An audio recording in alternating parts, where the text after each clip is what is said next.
Brian's an old man. He was in his late 50s when he came to Crisis. He sadly lost his mother when he was about 20, and then he had a breakdown, depression. He lost his home and then had quite a long period of sleeping on the streets, sofa surfing, and then in the end sleeping in his shed. So it was a very, very traumatic time for him. For a lot of people when they come to Crisis, it's actually quite a challenge to even come into the building. They've felt so isolated and they've lost so much confidence in themselves. Everybody's very different. The reasons that they became homeless different, and their journeys out of homelessness are going to be very different. So for one person, it may be initially just a cup of tea and a chat with someone in the progression team. For somebody else, they may want to learn English, or they may want to learn maths. Somebody else, they may want to come to one of our martial arts classes.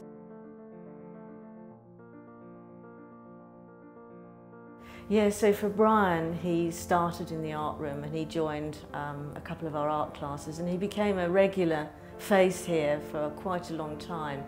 And from what he said, it really, really helped him to get over that sense of isolation, but also to start to really grow his incredible artistic talent.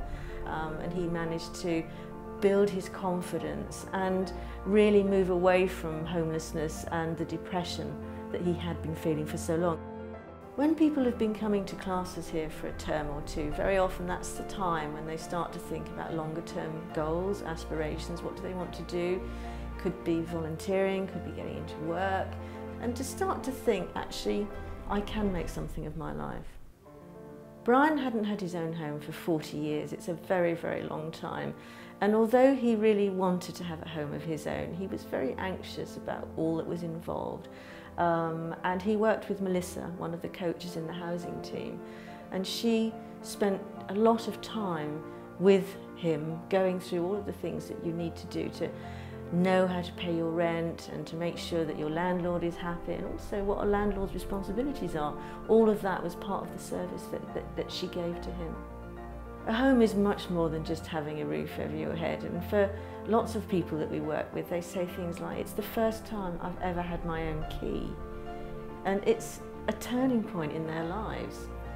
When we heard that Brian had found his own home, I mean, it was just amazing, the sense of excitement in the team for him, and knowing that after so long he'd finally got his life back together and he could carry on with his art and he could grow in the way that he wanted to do. It's very, very exciting for the team.